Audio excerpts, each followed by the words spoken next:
I'd like to call the Board of Education meeting of May 18th to order. If we could all rise for the Pledge of Allegiance.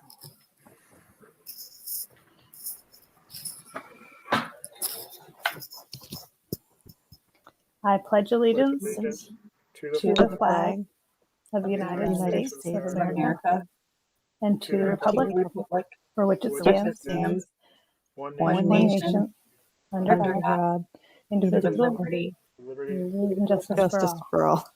Did I mess that one? I messed that one. You got out of sync. Yeah.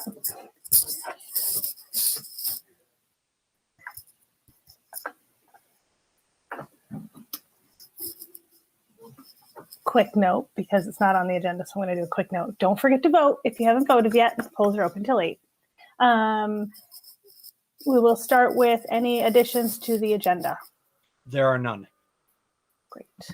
May I have a motion to approve the agenda as submitted? I'll move. Second. All those in favor? Aye. Aye. Aye. Aye. Sorry, I didn't ask for discussion, but you all said yes, so I guess we're good. I need a motion to approve the minutes of April 20th, regular meeting, April 22nd, special meeting, and budget hearing, May 12th. I'll move. I'll second. Any discussion?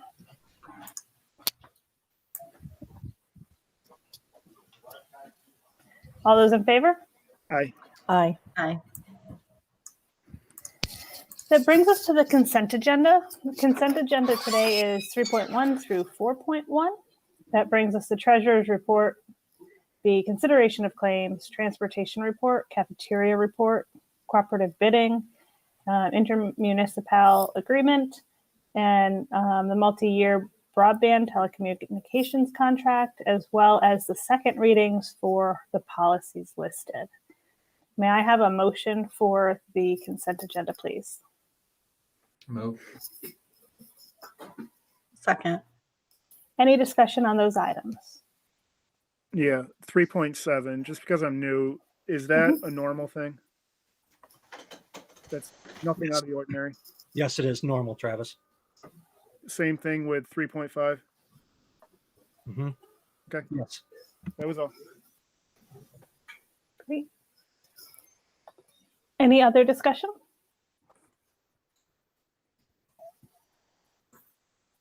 All those in favor? Aye. Aye. Aye. That brings us to our first participation time. Anyone that's on, if you have anything, please enter in the chat and we will go from there. I'll give everybody a minute.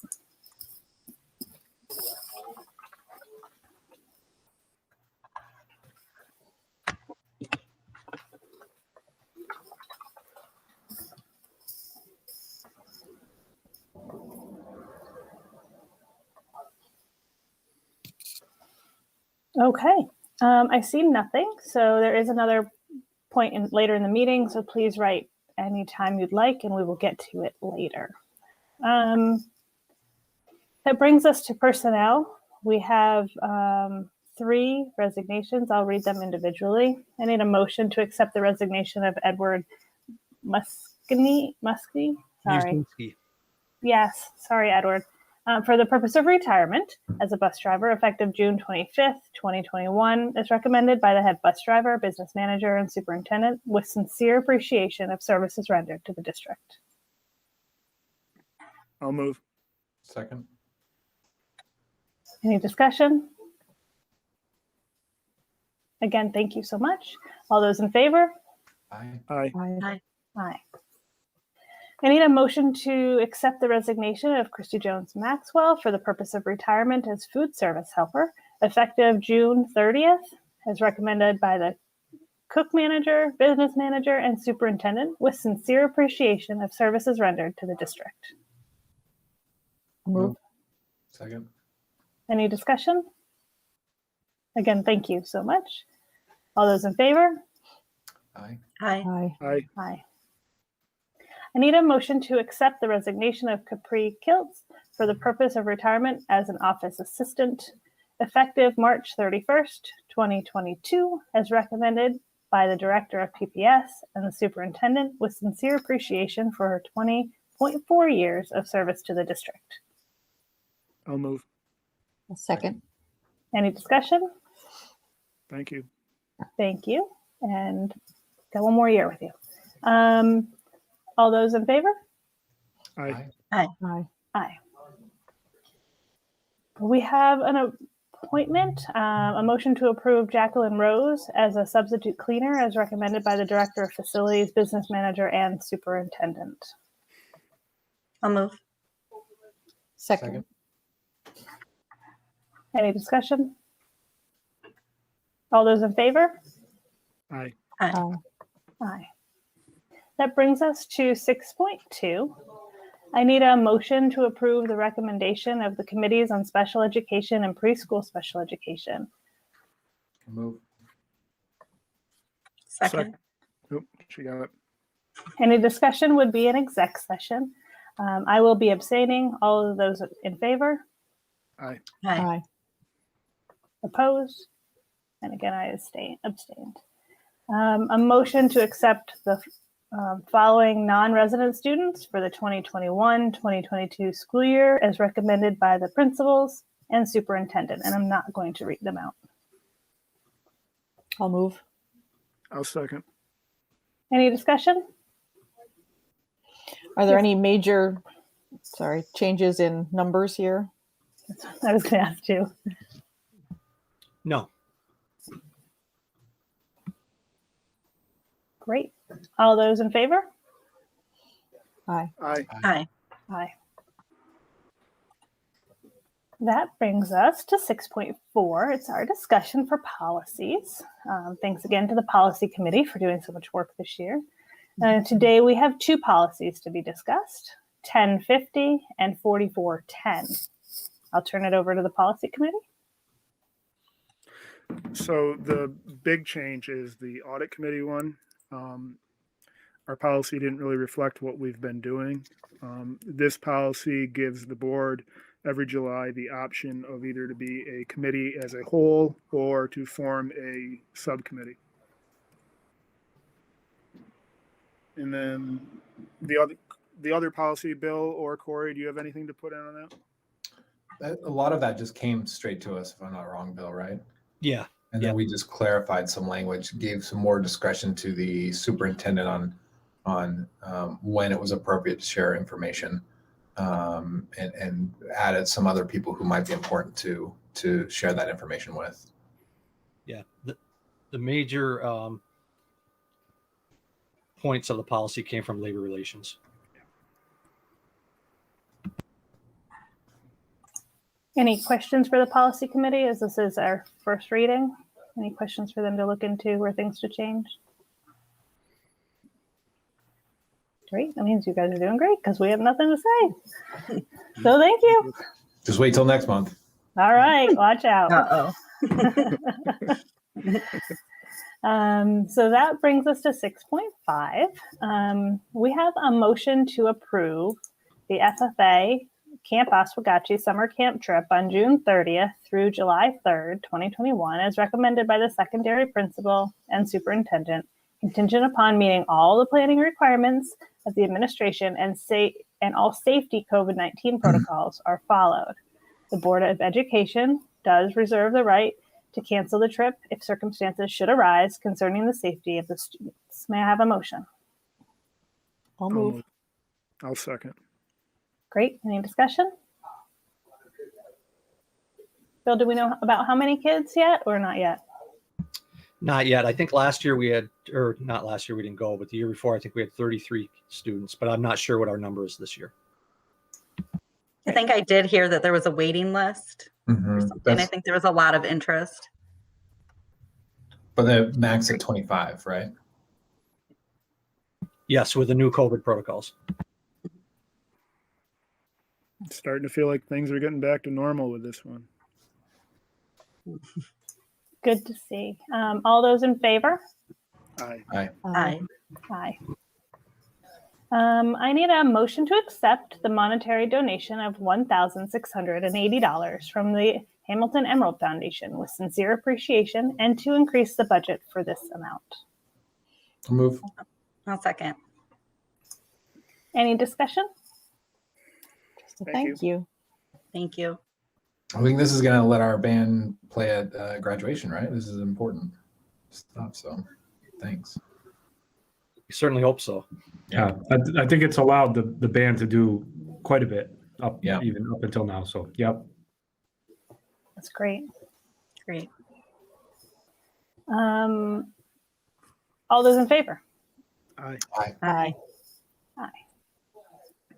And it brings us to the administrator's reports. I'm going to start with Chris because he's on the lower right of my screen today. So Chris, it's all you. Good evening, everyone. Lots going on, of course, winding up the year. The technology department has been spending a great deal of time meeting with a lot of different groups regarding festivities happening at the end of the year, planning. The big one, of course, is the commencement exercise.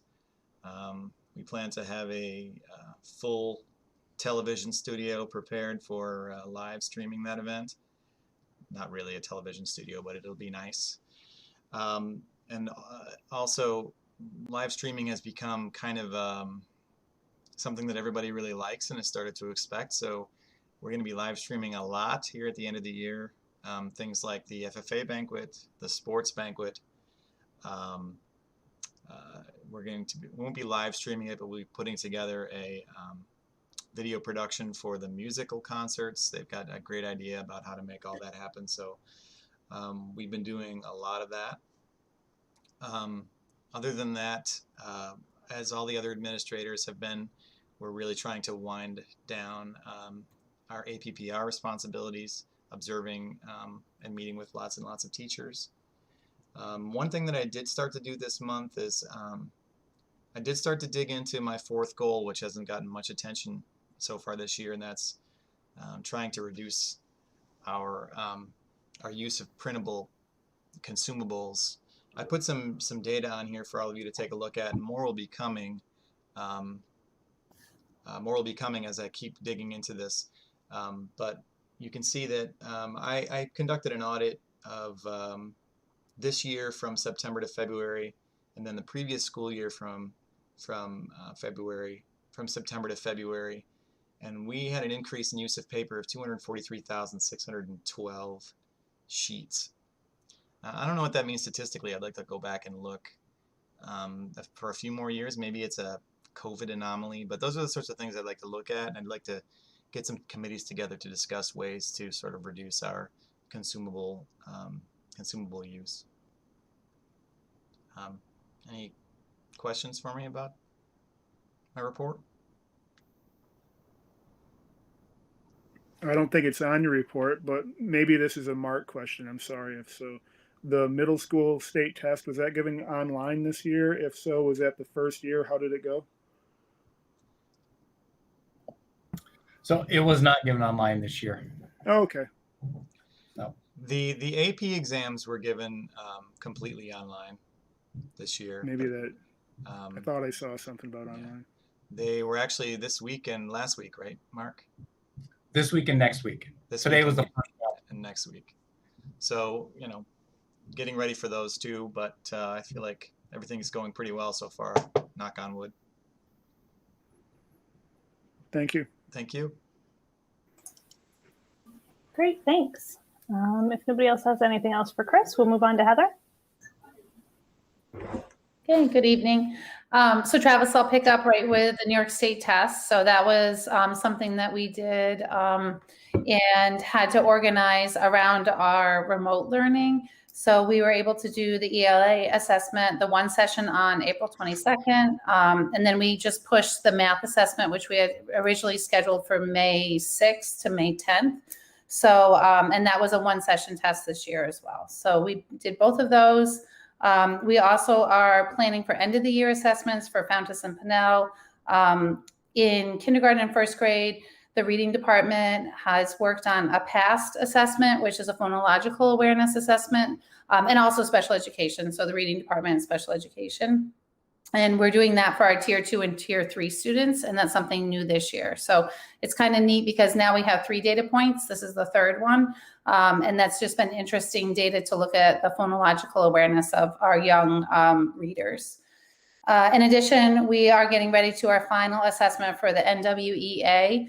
And that will be done in grades 2 through 5. So this year we also incorporated grade 2 where we haven't in the past. So that's been kind of interesting to look at the data that's come out of grade 2 for math and ELA. We also had to do a lot of rescheduling. So we rescheduled kindergarten screening to next week. So it'll be the 25th, 6th, and 27th. And then we also are looking at the summer program, and we sent out a survey to all parents just to kind of gauge their interest in terms of the summer program. And it was very positive. So we got a lot of responses to that survey. And then as we also looked at the staffing for summer program, we are anticipating having a teacher recommended summer program, and we're still looking at a 4 or 6 week program for the summer. So that was encouraging. Our hiring committee met again for a 3rd day to look at the a 3rd day, 2nd round committee interview. So, and I think we're nearing the end of that hiring process for the final elementary teacher. We have spent many meetings and work sessions looking at the 2021-22 schedule. We have had to do that in terms of shared staffing. Mark and I have met together to take a look at that as well. Budgets and shifts in classroom teacher positions. So there's been a lot of really looking for the fall. And then just some of the other events that are coming up. Our art show is going to be placed up in the walls on the school. So we're excited about that. And then also Ryan is going to be working with his class to do a digital version of that.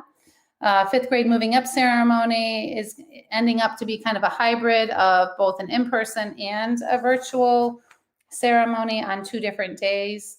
And then as Chris had mentioned, music department is working on a chorus, orchestra, and band combined concert. So all of our traditional end of the year events are happening in a little different format than normal, but we have a plan in place, and there's lots of things going on right now in the elementary. Wonderful. Thanks, Heather. Does anybody have any questions for Heather? Not so much a question, but good luck with the summer programming. I feel it's probably going to be more important this year than any others. So good luck with that. Thank you. Yeah, we also have taken a lot of input in terms of curriculum from teachers and kind of really trying to focus in on where the gaps are and what to put our focus on this summer. And some of our assessments will help us determine that too. So we're anxious to see the results of those. I didn't quite see, is it going to be the same duration of time as normal years or extended a little? So normal years, typically it's, except last year, but it was 4 weeks in length. And so we are looking at the potential of extending that by 2 weeks. And then also looking at potentially adding in a pre-K piece that would be kind of a jumpstart for those students to kindergarten in August. So yeah, trying to and really kind of enrich it and make it as robust as possible. Good to hear. Thank you. Thanks. Any other questions? We'll move to Matt. Thanks, Michelle. Good evening, everyone. I'd first like to just start out by thanking Debbie Curley, the folks at Madison County, and those that are helping us today with our vote. Travis mentioned returning to normal about the FFA trip. Certainly the vote this year is much more reflective of normal procedures compared to last year. It's been kind of a welcome relief this year going through what's a more typical vote. So, and certainly all those that have turned out to vote, we appreciate that. With some good news tonight, we'll be kind of wrapping up the budget process for this year. So thank you to all that were involved with that. Capital project wise, we're moving right along. We're still meeting in the design phase for phase 3. The little work that's going to be done in phase 2 over the summer with door hardwares and doors will be done over the summer. So we're moving along with that. And then the last thing that sort of the next big thing is the planning for and utilization of the federal funding that's coming through the coronavirus relief, the various acts. Monday, we have a meeting scheduled internally. It's going to be a big puzzle, really. There's multiple buckets of money to be spent over multiple years. Funds in those different buckets have to be used for certain things. Certain percentages of each bucket have to be spent in certain years. So you can't spend it all in year one or save it all till year four. Some of those buckets we believe, are going to have different processes as far as applying, both either federally or through the state. So it's, I'm learning more. I had a webinar earlier this week, and it's literally getting dribs of new information daily. So we're going to sit down internally as a cabinet on Monday and come up with a tentative plan. You folks can expect to hear a lot more about this at our June board meeting. One of the buckets of money, the application for the funds, is actually due on June 15th. And prior to doing that, you have to have a public session. So thankfully for us, we do have a regularly scheduled board meeting on June 10th. So you'll be hearing more from that. Another bucket of money, there was in the SED portal, there was a list of assurances that we had to complete by May 24th, which we've already done. Basically 15 or 20 things we check off saying what we will do and what we won't do. We've done that, but we don't even have the application for those funds yet. So it's going to be an ongoing thing. It's going to be a big puzzle moving forward. And it's all good news, though. It's going to allow us to do the things that Heather was talking about, some of the things Chris was talking about, Kevin. Everybody's going to be involved, and it's going to allow us to do things over the next couple of years, and also provide some relief to the budget on an annual basis. So we will be creative.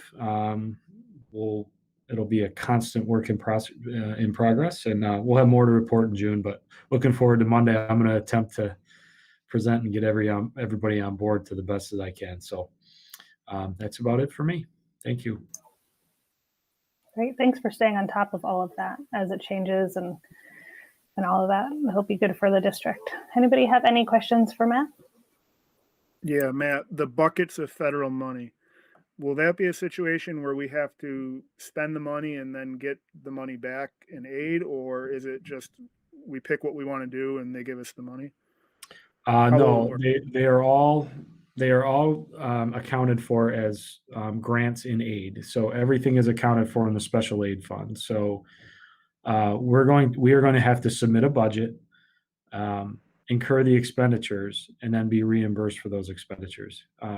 There is an amendment process to the budgets, thank goodness, because obviously it's going to be and those are all of the budgets, and all the amendments are going to be approved on a rolling basis. So there is some concern about the backlog. If you remember, most recently the smart bond, it has a potential to be a mess. That's the way we're being told right now things are going to be handled. So we'll be in a good position. We'll be prepared. If things change, on the back end with state ed, that's certainly a possibility. There's still questions as to whether or not, because the money there's certain requirements at the federal level then of the states, and then there's still question as to whether or not the state is going to implement more checks and balances, if you will, for the individual districts in New York State. So it's still pretty murky at this point. Because you'll be getting the aid from the state, even though it's federal money. Is that correct? How it's going to work? Okay. Yes. And it's you said 4 years? We hope so. Yes, at least 3. There's a possibility of an extension. Bill and I were reading it today. March of 2022, they will announce whether or not it's extended into June 30th of 25, which would really be the 4th year. So it's 3 at this point, with the hopes of being 4. So if we Do you got a charge- 4 and it was evenly distributed, that's about $400,000 per year. Yeah, but there's certain stipulations. I know one of the buckets, you have to spend at least 12.5% in each of the 4 years, and then the remaining 50% you can allocate as you wish.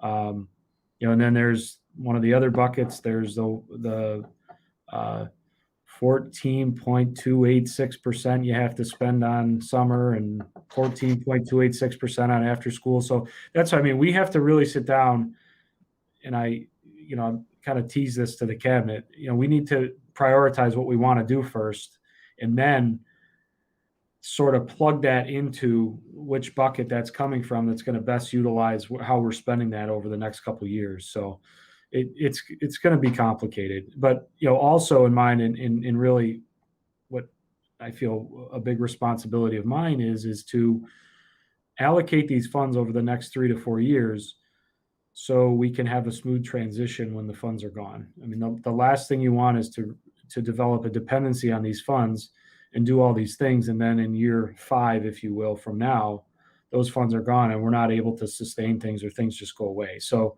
both from a fiscal standpoint and a programmatic standpoint. So that's going to be our charge. We're going to be busy with it, and I mean, all school districts are, frankly, but it's going to be a real challenge, but certainly a good problem to have at this point. Is there a feeling of having to use what you're able to use as quick as possible before the well dries up, or not really? No, not at this point. That could change, though. I mean, if with the smart bond, that it didn't take long for word to get out that there's a huge lag time. If you want to get the money, then you got to spend it and get your FS25s in to get the money back. So that could ultimately happen.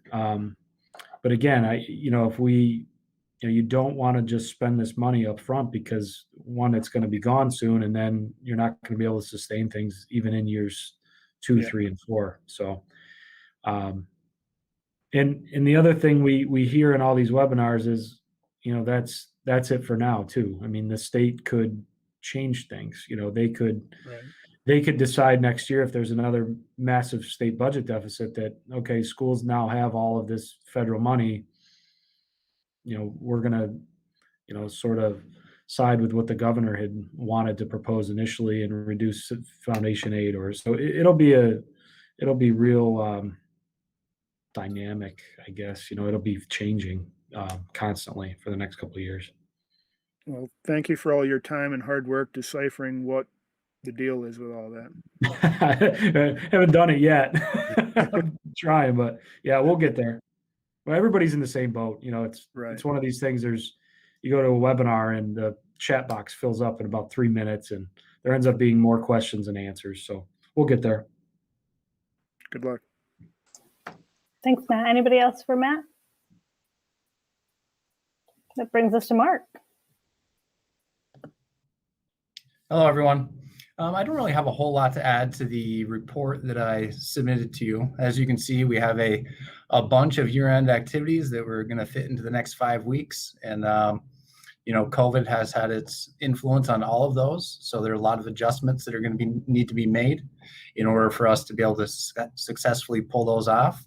So a lot of work ahead to get those year-end events in. I do want to just put it on the board records, I guess, that to thank Betsy Marcellus for all her work.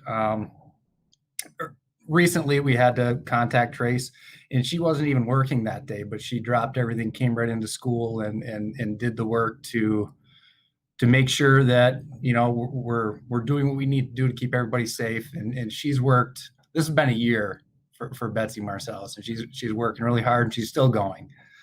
And also, I wanted to thank Victoria Daou for AP testing is a lot different this year. Chris as well for his help in in getting the digital platform ready and getting all the students ready. Today, like mentioned earlier, was the first day for that. So we have that the rest of this week and next week. And then we have our final exams and then Regents exams, and then all of our other events. So thank you to a lot of people. I could go on and thank everybody for all the advisors and groups and clubs, all the things that they're trying to put together right now too. That's probably be the June meeting. So if anybody has any questions for me about what I submitted with the report. Roughly how many seniors will be graduating this year? 44? That's a big group. What has the overall response been to planning so many of these activities after graduation? Has it been supportive or? I haven't heard any negative. So FFA had made the decision, and then athletics, they were kind of up in the air a little bit, but then they thought that it would probably be better to try and do it after graduation. The fear is that if an event occurred, we would have to, potentially have half of our seniors quarantining during graduation. Yep. So we're trying to plan so that we can avoid that. No, I actually thought it was a really great idea. When I read that, I thought that was great. I just wondered if there was whether people had already made plans for the rest of their summer by that point, or whether it was going to work. So no, I thought it was a great idea. Thanks. I also want to say thank for that too, Mark. With a lot of strategic thinking. I appreciate that. Anything else for Mark? Can I just put out a little plug? Yesterday, we went live with a digital tribute to the seniors. You can see it on the Hamilton, the webpage. It's on the left-hand side, just down a little bit. You'll see it'll say, there'll be a button with a night head. It'll say seniors on it. So go check that out. They're pretty awesome. Awesome group of kids. Very cool. I saw it when you posted it and clicked on every one of them, and it was great to see what they're doing and their thoughts, and just their pictures up to be able to honor them that way. And that leaves us to Kevin. Good evening. So I just want to pick up where Heather kind of left off with providing summer school services for students. I outlined it in my report, but I just wanted to verbally say that, it's been a challenge a little bit to get summer school together. In particular, we were hoping to provide like a real robust summer school for our special education students, where we could provide, OT, PT, speech, special education services. But one of the complications that we really didn't anticipate was that there's not a lot of teachers or staff in general, aides and TAs as well, that still have the energy right now to think about teaching another 4 to 6 weeks in the summer. And we've heard that across the region from our BOCES component districts, that they're struggling to find people as well. It does create some complications in that, some of our CSE students were recommended ESY services, which I outlined in my report as well too, which is an extended summer year. If students have regressed significantly over breaks, we really are required to provide that for students. And we're going to make every effort to do so. I've reached out to some of the organizations that provide related services within the region. But it might be a challenge to provide all of those resources for the students that need it. It is, and we'll just do everything we can to try and make that happen. We do have some teachers that are willing to teach summer school, which is great. Heather's done an awesome job of recruiting and kind of putting that together.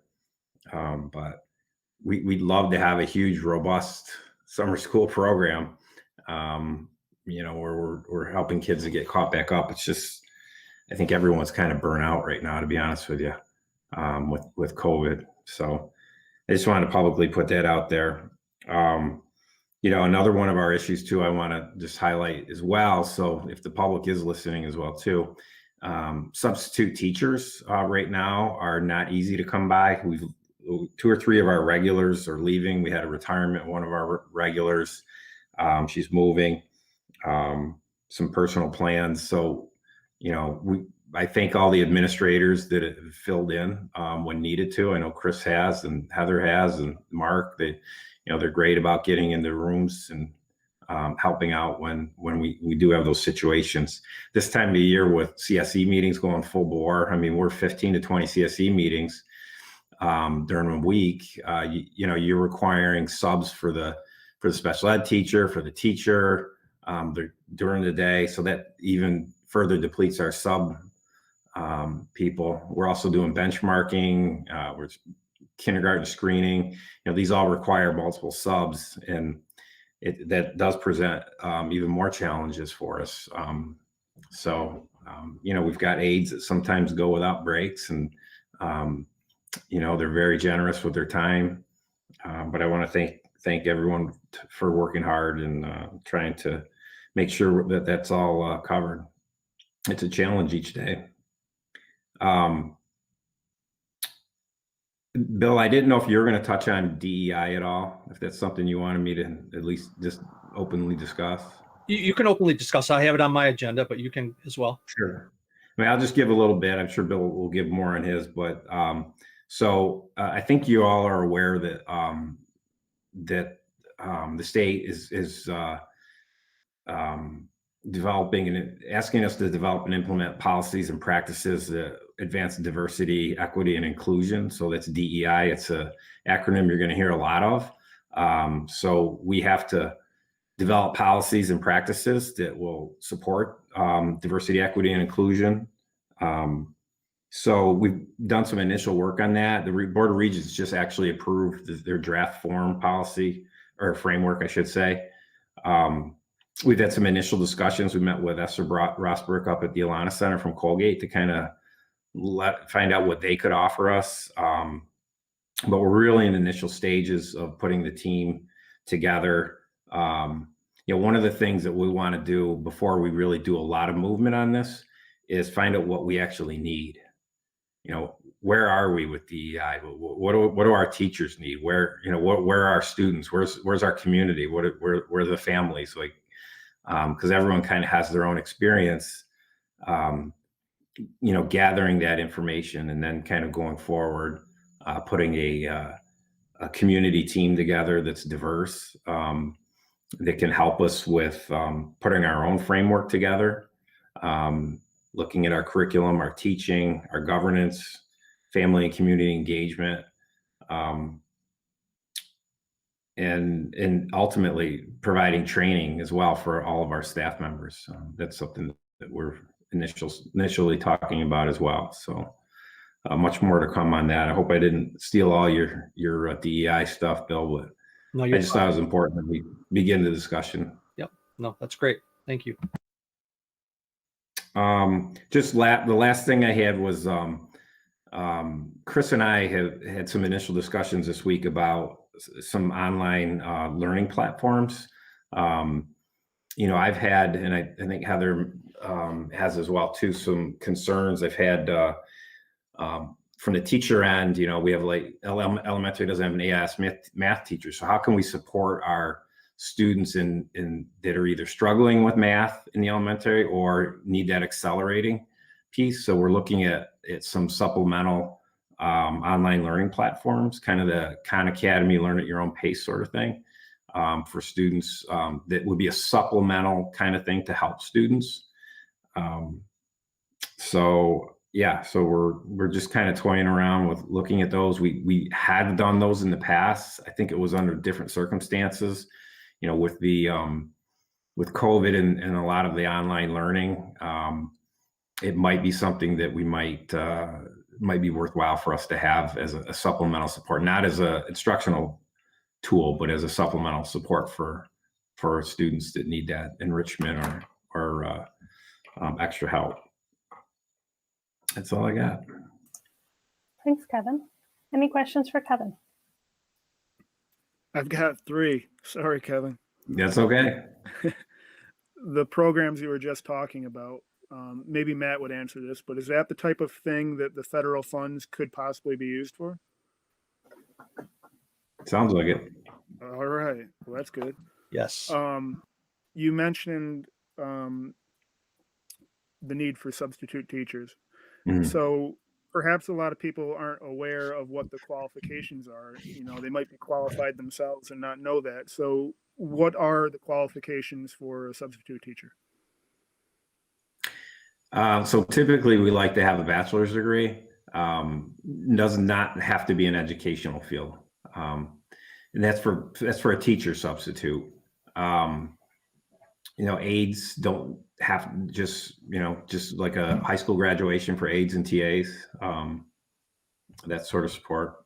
I'm trying to think, Bill, if we hired teachers that are in progress of getting their bachelor's degree to sub. Yeah, I believe we have in the past. We'd like some experience with kids or in an educational setting if they have it. But at this point, we need people. So I would encourage people, if you're interested, to come see us and we'll talk about your qualifications and go through the interview process. And who would they contact? Yeah, any of the building principals would work out, or myself. My last question for you, Kevin, is it's kind of a follow-up, but I know it's been busy. It relates to focus district designation. Is there any feel for what this year has had for the any effects it may have had on the free and reduced lunch portion of our school? Does that make sense? Yeah, it does. I don't have any data for you on that presently. We could look into our NWEA data. That would probably be our best. Typically we would use state testing. Yeah. It's the best because it's it's universal. Kids across the country have taken it. NWEA is probably the second best place. We'll be giving out our final NWEAs here within the next couple of weeks to 3 weeks. So that'll be a good place to look at that. We'll have to aggregate those numbers ourselves. The state kind of does that for us, but we can put that together. My sense is, and I think the teachers would echo this, is that this families that were in stress prior to COVID, got much worse. And families that had very little stress kind of rolled with it and did what they could. I don't think any of us, accelerated for a large part through this, but, I think we all had some sort of regression, so to speak. But families and I think teachers and the administrators would echo this, that were in stress. And lots of times, the free and reduced lunch is a indication of poverty, and those can be an indication of stress as well too. And those students, I think, have struggled, and we've seen that with behaviors in the last couple of months since kids have been back. And to clarify, I chose that portion of students because that is what the state, how would you word that? They dinged it on it. Yep. Yeah, our progress on our free and reduced lunch students 2 and 3 and 4 years ago wasn't great. It wasn't matching up with our progress of what our students were making who were not free and reduced lunch. So yeah, that's fair. Thank you for all your hard work, Kevin. Yeah, you're welcome. I want to go back to the math programs. Maybe Kevin and Chris, could you both walk through what's the vetting process for how we find and vet and the different types of programs? Well, Chris started out. He reached out. We have NWA, and we've used NWA as our universal kind of assessment. We do it in the elementary grades 2 through 5, 3 times a year. And then some of our middle schools use it, and some of our second graders use it who are getting extra support, just to measure how their support's going. They do have a Khan Academy accelerated learning program. I'm not thinking of the name, Chris, but we initially looked into that, but because they're asking for some things, Chris could probably explain it better. We're not sure we're going to be able to use that. Yeah, so typically the vetting process would go something like, we would have a need that we needed to fill, and then we would, try to find, or I would initially Usually the principals would reach out to me. We've got this need that we need to fill. Do you have a couple of products that might, fill this need? I like to look and see if it's something that our regional information center supports, because they already have extensive contracts. They have a great legal team over there, so they make sure that their contracts are airtight when it comes to student privacy and that sort of thing. So I'll look there first, and then we'll do a small demo of the product, usually myself and building principals or Kevin, to see what our initial feeling of it is, and then we will, if we like it, we'll get some teachers together and see what their feeling of it, and whether or not it's a good fit for us. So I'm there to see if it's a good fit for us technically, if we've got the resources to support it, if it fits in with what other things we're doing technically, and then they're there to make sure that it fits in curricularly. Great, thank you. Yep. This might be a follow-up to what Corey's talking about, but I think the term is data mining. Is that a concern in looking at these programs? Yes. And Yeah, all of our programs. Education Law 2D directly addresses that problem. Okay. So any software that we purchase and use in the district has to be compliant with the New York State law, which is significantly more restrictive than national laws that you may have heard of, like COPA. That's the Child Online Protection Act. That's had been the gold standard for keeping kids' data private online before Ed Law 2D in New York State. And what NWEA does is not considered data mining? Well, so are we on the fine edge there? You could make an argument that, but they're not. So they've signed a contract that states that they're going to protect that data and they're not going to sell it to anybody. But we get aggregate data from NWEA. There's no names in it or anything, no personally identifiable information. So that's the big thing. They don't want you to give any data out where you could identify a person individually. But they can spit it to you by class, can't they? Right. But we don't get, so we find out how we're doing against kids of a certain age, certain demographics. We can get all kinds of data from NWEA, but it's all sort of vague. And what they protect is, the main thing is that personally identifiable information. Personally identifiable information becomes even trickier in a school of our size, right? Because if I say a male third grader, I've already narrowed that down to how many kids, So we've got to be even more careful with PII. Well, I trust you're on top of it. Thank you. Thanks. All right. Well, thank you, Kevin and Chris.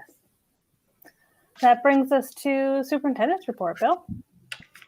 Sure. I'll just start by thanking Chris and Mark and Morgan for those senior spotlights, putting those together. It's a really neat feature that we're able to offer on our website. So thank you to you guys for doing that. As we all know, our elementary was closed for 10 days at the recommendation of our medical director. And with that, the Madison County Department of Health identified our elementary school as having a cluster. So with that, the Department of Health did an investigation to look at our mitigation strategies and find out if there was transmission in school or outside of school, just to get more information on a cluster. They finished their investigation and they identified 3 transmissions within the school that the exposure could have happened in school and it could have happened externally. So our mitigation strategies, they did not find any flaws. They encouraged us to continue what we're doing. It was circumstantial that there was transmission. So I wanted to publicly give a report that there was an investigation by the Department of Health and there was some evidence of transmission with 3 of the cases. DEI, Kevin mentioned the DEI framework. The Board of Regents has passed that framework. It was in draft form. It's now out to districts to start the planning process. And you've heard the administrators talk a lot about planning. There is a tremendous amount of planning that's going on right now. And I'll focus on DEI right now because we have to put policies and procedures in place. We have to look at our curriculum. We have to put together a stakeholder group. And with that, you can now offer a civic readiness, a seal of civic readiness, which is very similar to the seal of biliteracy. So we are going to look at our curriculum at the secondary level. So Mark and Victoria will be tasked with looking at our curriculum to see if we can offer the seal of civic readiness. And it's also a 4+1 pathway. So you can graduate with a seal of civic readiness with a 4+1. So that's really encouraging. It's just another avenue for a student to graduate with some designation and some honors. So that's exciting. The DEI framework is going to be a task. It's going to take a lot of time and a lot of planning and a lot of input from our community, from our teachers, and from our students.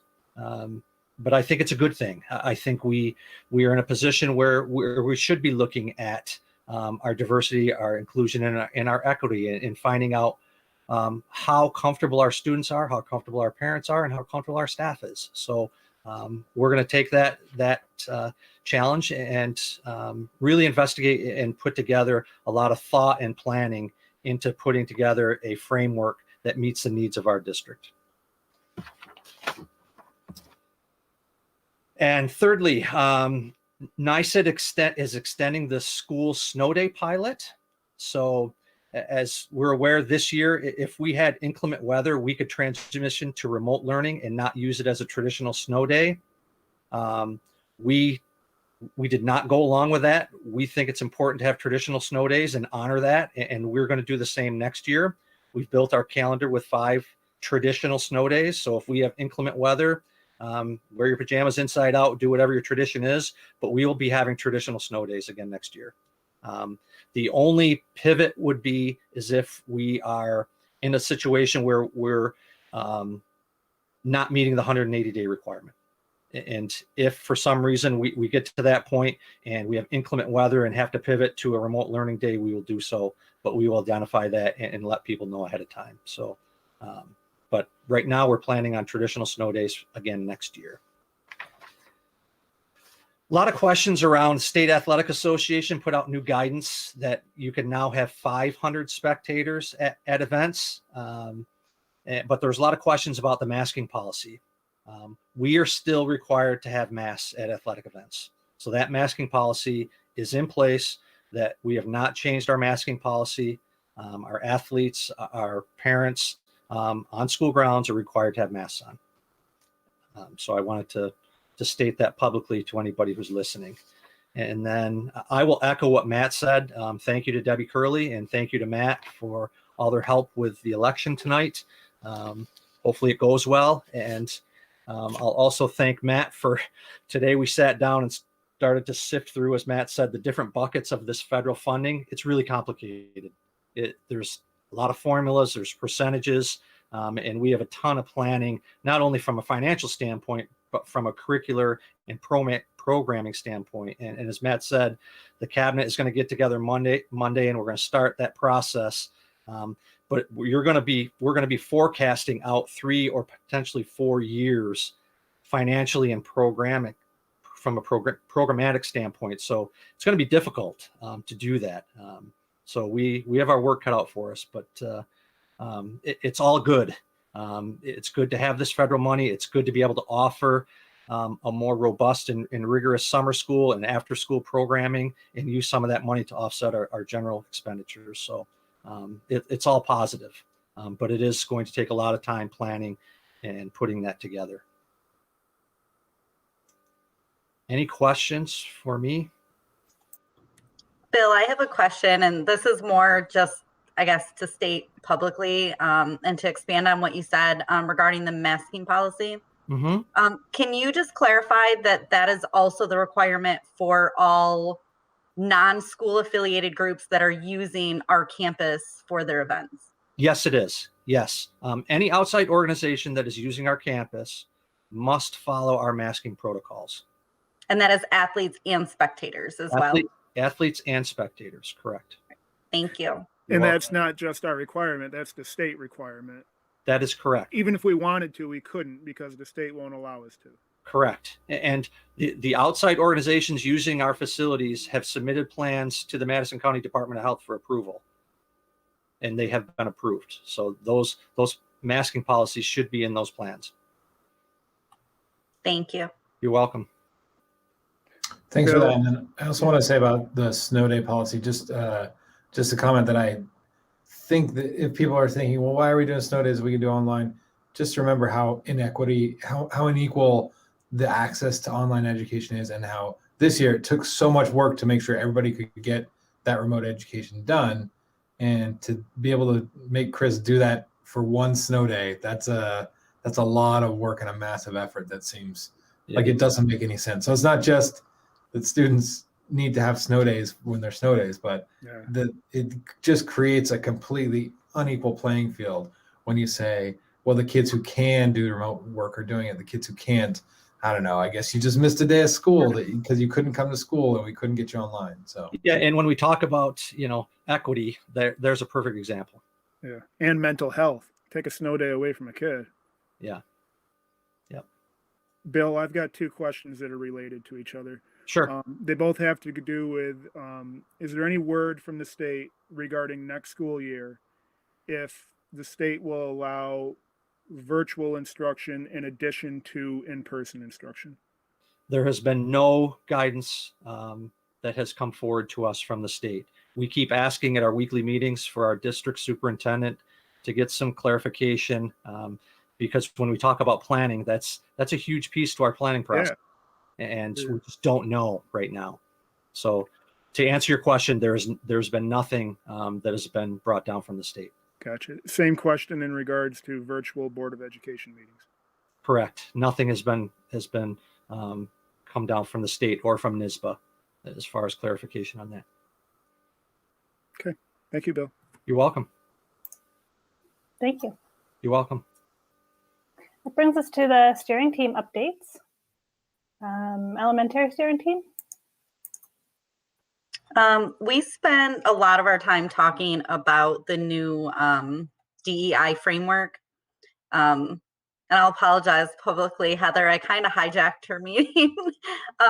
It's work that I'm extremely passionate about and very excited while I understand that there's a lot of work to be done. It's something that I've taken on personally, both my personal life and my career as well. So we spent a lot of time just talking about different ideas and ways to start this and get it implemented in the training for teachers. We spent some time discussing IGD, which is intergroup dialogue, that I think would be really, really, really amazing in small groups for our teachers to undergo. It's super intense, but it's, I think, something that's extremely necessary. I handed Heather like an enormously large network of people. I think Colgate could be a really great resource for these efforts. We have some very, very, very well-trained individuals that are also extremely passionate about this. So, yeah. No, Jen, I just want to say thank you for that starting point. So I think that was a really good starting point for our district, and our conversation on steering team just kind of transformed into the conversation Kevin and Esther Rosbrook and I had. So it was really helpful. So I appreciate that. That was a really positive. Yeah. And then, once you kind of open it, there's just so many different directions to go. So I ended up with a whole bunch of bookmarks on my computer and articles printed out. And so now it's just kind of a challenge to narrow it down and find our focus and find out what will work well for our district. So, it was, thank you. So, and Jen, just to add, this will be a regional initiative as well, from the BOCE standpoint. Great. That's reassuring as well. I just want to say, Jen, you saying intergroup dialogue, that's literally the note I wrote down was as Kevin was talking about it, and intergroup dialogue is exactly what I wrote down. Yeah, that was the first thing when Heather started discussing. That was the first thing that came to mind. And I was like, listen, I've been through a couple of these sessions. They will open your eyes in ways that your eyes have never been open before. Each session is different. I got so much from the various sessions that I've been to. And it opened your eyes, and it's a lot, it's intense. It's a lot put out in front of you, but I think it's something that, again, it's very eye-opening, and I think our faculty and staff could gain a lot from. So Thanks, that's Jen. it. Secondary? So, Mark, please add to this if I'm forgetting anything. But we talked. We've been finishing up this alumni survey. I think if Mark, correct me if I'm wrong. We've got the final touches from our side on it. So we're moving it to getting some consultations from experts. We also talked about goals, possible initiatives for next year. Kind of like some brainstorm, nothing definitive yet, but some ideas of what we can start working on in the near future. I don't know, Mark, if you had anything else to add to that. No, the alumni survey, as Corey was saying, we think it's pretty solid. Obviously, as information, once we get information and we start to see, oh, well, maybe we should have worded this question this way, we can make those edits in the future. But I think that all the work that the team put into to create this one, I'm very confident that we're going to get a lot of good information from it once we get it out. Yeah, we're really doing a lot of fine tuning and balancing, trying to think of how do we make this something that we're going to get a lot of good data from, but also going to, it's going to give us the information we want, but also be something that people are going to take the time to do. So it's not something onerous. And then thinking about it, we want to think about it as much as we can now, so that, like Mark said, maybe we're doing some fine tuning to it as down the road, but we can kind of start to see some consistency in the data we're gathering over years. And so we can start doing comparisons and kind of understanding the data in a larger scale as we continue to use this survey. Great, thank you. That brings us to the Emerald Foundation. They had a meeting a couple weeks ago. Their big initiative right now is the alumni coffee that is going to be held on June 8th at 7 p.m. Eastern Standard Time. That will be in the format that we are doing our meeting in right now. So anybody that wants to join can join and participate in the meeting. And we will also live stream it as well, I do believe. So hopefully we get some people to join Bill and the Emerald Foundation to hear some updates from school and just reconnect. That's the hope there. And the Emerald Foundation is also working on their end of the year presentations that they give to us every year. This year, we're looking at a possible hybrid. So they're hoping that all of the recipients do a quick video, but those recipients can also join the meeting as we are right now, so that they can answer any questions if they wish, but if they choose not to, then that's understandable and acceptable as well. So next month, we will have a little bit longer of a meeting because we will have those presentations, which we all always look forward to. So they're working on that. The following item, I'm remiss because I did not reach out to the PTO, so I'm sorry, PTO, and so I don't have an update. Anybody else know of anything going on with the PTO at the moment? Or if you're watching, you can add something in and I'll read it at the public comment. And next up is knowledge sharing. Anybody have anything for this month? Okay. That brings us to the payroll dates. This is for informational purposes. And they are listed in the public comment section, all the dates for payroll. Is that typical of other years? Very, very typical. Yeah, every 6 or 7 years we have what's known as the payroll creep, because you kind of lose or gain, depending on what way you look at it, a day or two every year. So you'll have every 6 or 7 years you'll get a cycle where you get thrown off and it adjusts slightly. So the other thing that sometimes comes up is the New Year's holiday. with tax implications and income being reported in calendar year at the end of the year. But with direct deposit now, it makes things a lot easier. There used to be contractual stipulations that payment had to be made when school was in session. So when it was up, if it was over a break, you might get 2 payrolls in a row. But now with direct deposit and a lot of automatic bill pay, a lot of it just takes care of itself. So it's really been simplified. Thank you for that information, Matt. And Matt, it's back to you for 7.8. Sure. So water testing and lead, just to give you a little background, New York State public health law and the State Department of Health now requires all public school districts and all BOCES to test their water for the presence of lead. If you remember, it was probably 5 or 6 years ago now. There was a big, strong push. I mean, everybody remembers Flint, Michigan, but even in New York State, I think Ithaca, Binghamton area, there was some concern in schools. There's been a lot of work, good work, to require school districts to do this. There was a lot of speculation that it was going to get pushed off because of COVID, because of the occupancy in school buildings being lower than usual. We went ahead and did our first draw this spring anyway. The requirement is that you have to test all of your functioning water outlets. So this is everything, include not just drinking water outlets, but sinks, faucets, showers, everything. On a first, you have to do what's called a first draw sample. So you have to let the water sit stagnant to some extent before you can test. We did our first draw on Tuesday, I believe it was the 17th, 13th. Tuesday morning was the Tuesday after April break. So our water was sitting stagnant for quite a while after the break.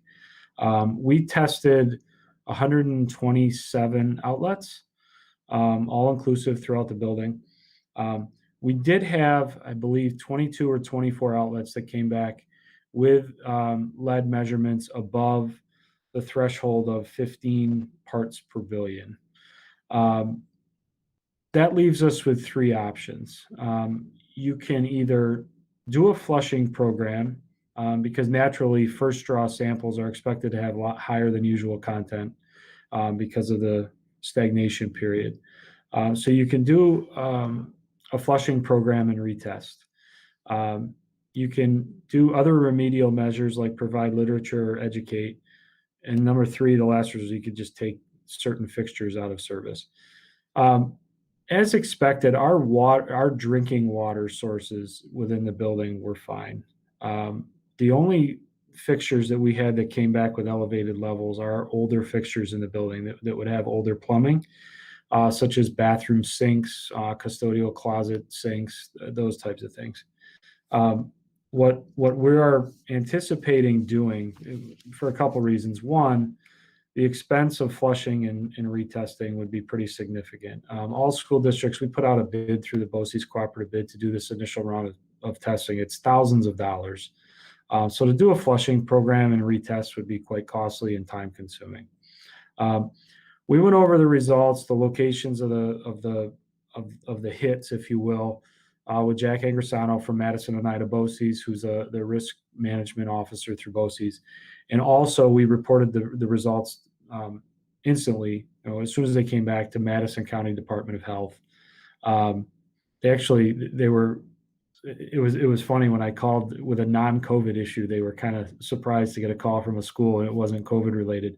But after conferring with the Department of Health and with Jack, we're very confident that none of the drinking water here, anybody's at risk or anybody's been consuming water that's from one of these outlets that had a lead level above the threshold.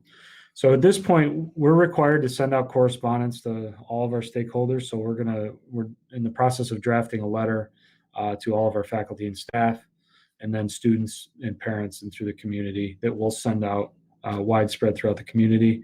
And then our intent at this point is we've ordered small placards or small stickers to put at those locations that just say that it's not drinking water. So, as an example, the bathroom right across the hall from my office, if you've ever been in this bathroom, the main office, the sink fixture is very old. That'll have a little sticker now that says that it's not drinking water. So we will post the results on our website. We'll explain the remedial efforts that we're making. We have to enter everything. It was like a 147-page document with all the test results for all the outlets. We have to upload that into the State Department of Health. The general feeling is that certainly because of COVID and lower than usual occupancy levels in buildings, and also really what school districts have done in a lot of these outlets is they've really dissuaded people from using these. We're really encouraging people to bring their own drinking water. So even though our water fountains didn't get a hit, everything throughout the building's probably been used a little less than a normal year. So that's our plan. Bill and I just wanted to make the board aware. We certainly don't think there's any cause for concern, and this is going to be something that's going to become a normal activity for us moving forward. So, and some of these fixtures are going to be replaced, like some of the old fixtures that are in the locker rooms, and that plumbing is original to the 50s. So, as we continue on with the capital project, some of these fixtures are just going to come out, and I would anticipate the next time that we do the testing, it'll be more favorable. So we also get water reports from the village. It's a nice thing about being on the municipal water. So we know that the water coming into the building is good too. So any questions on that? We want to make you folks aware before we send the letter out and before we start to take our remedial action. Yeah, Matt, my question isn't exactly to the test that was given. It's very important to test lead and water. I'm glad we do, and thank you for all the work on there. But you mentioned the cost. Is the lead testing an unfunded state mandate? It is. Nice. Add it to the long list. Yeah, right. Yeah. I mean, the one good thing, I know earlier you folks approved the intermunicipal agreement with Madison and Ida BOCES. Mm-hmm. So Yeah, this is an example of where we really benefit from that. So, with this unfunded mandate, with the requirement that all school districts have to do this within a certain time period, we did a cooperative bid, and we actually had a company, I think it's based in Long Island, called Pace Analytical, that we did a cooperative bid where we submitted an estimated number of outlets, all the districts did, and we had multiple vendors bid out to do these. So there was a bid awarded through Madison and Ida BOCES cooperative bidding. So we knew exactly what the cost was going to be. And again, it was for a first draw sample. So I would anticipate most districts are going to take the course of action that we are.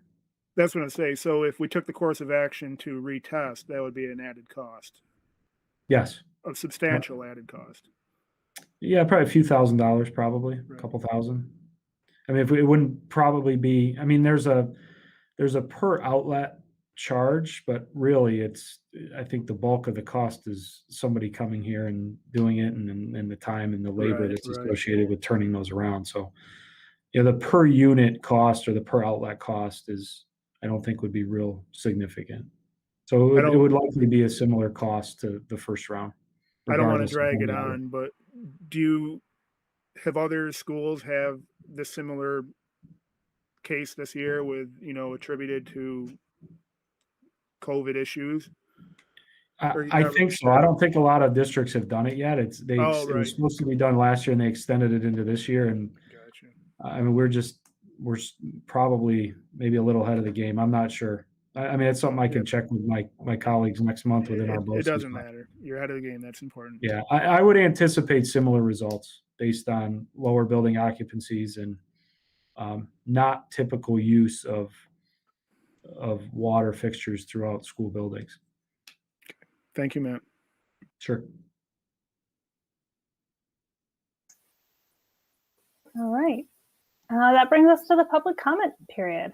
I don't see any comments yet, but we will wait a couple of minutes to see if anybody has anything.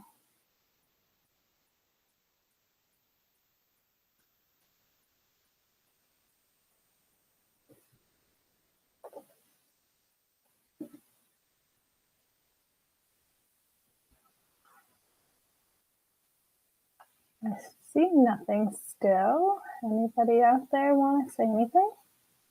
That awkward silence I can't handle for too long if you haven't figured that out. Bill, as I always do while we wait, is there anything in the exec session that we will come out for a vote for? No. Okay.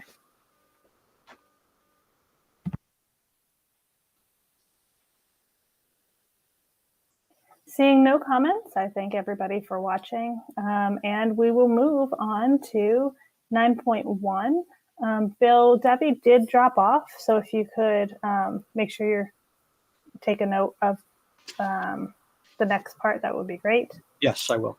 Yeah, Debbie went over to attend to the vote and do the absentee ballots. We're getting close to 8 o'clock, so. Great. So I need a motion to adjourn to executive session, and we will discuss the following: matters regarding the employment history of the administrators and confidential employees, public safety regarding confidential report from Madison County Health Department regarding COVID-19, and the proposed sale of real property. Motion? I'll Move. Second.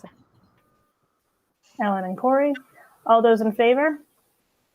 Aye. Aye. Aye. Aye. 5 there, Bill. And it is 7:46. Thank you all for watching this evening. Chris, you're all set. Thanks, everybody. Have a good evening. Thank you. Thanks.